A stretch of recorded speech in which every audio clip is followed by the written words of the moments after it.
I really want to speak about this because it's important, and it's important I get it off my chest, I guess. I was depressed for quite a long time. Nobody really knew about it. I had a bit of a hiatus from social media. I had a hiatus from YouTube. I just needed time to myself. But during that time to myself, I was just in bed the whole time.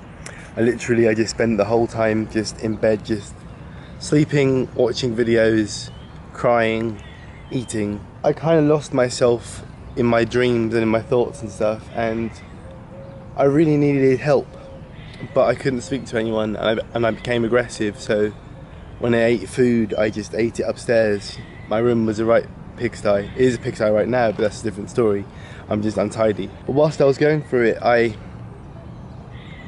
had lots of thoughts. I had lots of serious thoughts. I had lots of negative thoughts. I had suicidal thoughts, and I kind of lost the will to live with myself. I had no girlfriend at the time. You know, my YouTube channel wasn't really going anywhere.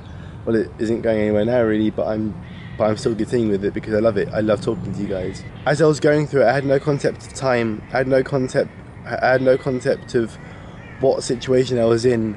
I didn't class myself as depressed until only recently, when I thought, well, yeah, I was depressed because I wasn't there, if that makes sense. I became ill. I had a cough, I had a serious cold as well, which played a massive part in it as well. And I had these awful migraines, and I was just broken inside. My mum was still alive at the time as well, and I could have spoken to her at any point. I could have spoken to anyone, but really all I needed to do really was just have time to myself. I know in my videos I always say, you know, speak to people, and please do. If you speak to people, they will try and help. They will do their best. Family, parents, it's their job to care for their children. I had no concept of that at the time though. I just thought what was best for me. What was best for me, what I thought at the time, was just to have time to myself and to think it over. Then came the Christmas period where I had to sort of suck it up and just be me. I was put on antibiotics, which made me kind of just like wild, in the sense of just like mental. I didn't hurt anyone, but I threatened my grandma apparently. I have no real memory of this. It's just from these sort of weird images I have in my head. Apparently I tried to get into my grandma's room and she had to push the dresser up against the wall, which meant that I couldn't get in.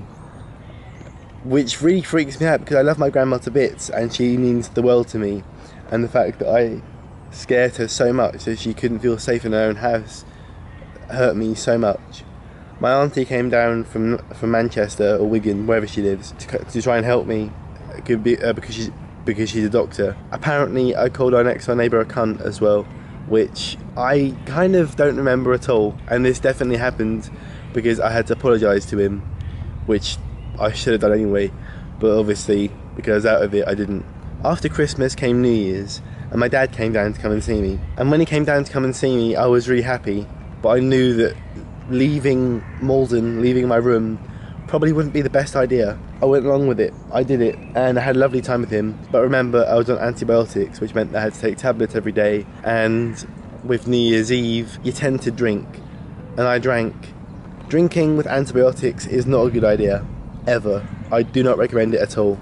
I regret not telling anyone about it. I regret not being open about it to you guys, but obviously at the time, again, I really wasn't sure what was going on. And then I came out of it. But the weird thing is, I haven't really told you how it started. All I remember was going to a house party, and my friend, who I won't mention for reasons, got really ill at the party. He had some problems of his own, and seeing that really hit home for me, because obviously I wasn't depressed at the time, but then when I saw him like that, I kind of felt like I was in his shoes in a way, and I wasn't at all, and that was really weird. It's like peer pressure, but different peer pressure. The fears I had at the time were so powerful. I was scared of dying. I was scared of not being able to carry on. I mean, Mum was still alive at the time, but I couldn't speak to her. I couldn't get myself out of bed, walk to her house and tell her. I didn't want to call her because it was something that I really couldn't speak about on the phone anyway. But how I got out of it was a weird thing. The antibiotics started working and I got out of the illness and I got out of the actual cough and stuff. And then this weird transition period started when I had college, And when I started going to college, I started having these sort of images in my head, and I had severe anxiety. My message to anyone really is tell someone. Please, I urge you to tell someone.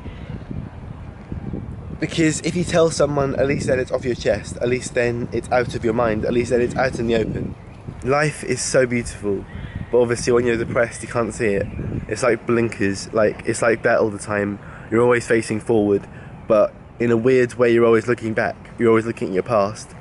I'm going to tell you guys about the time I moved out of my mum's house in another video, because I've already been recording for like 8 minutes, so I'm going to leave it here soon.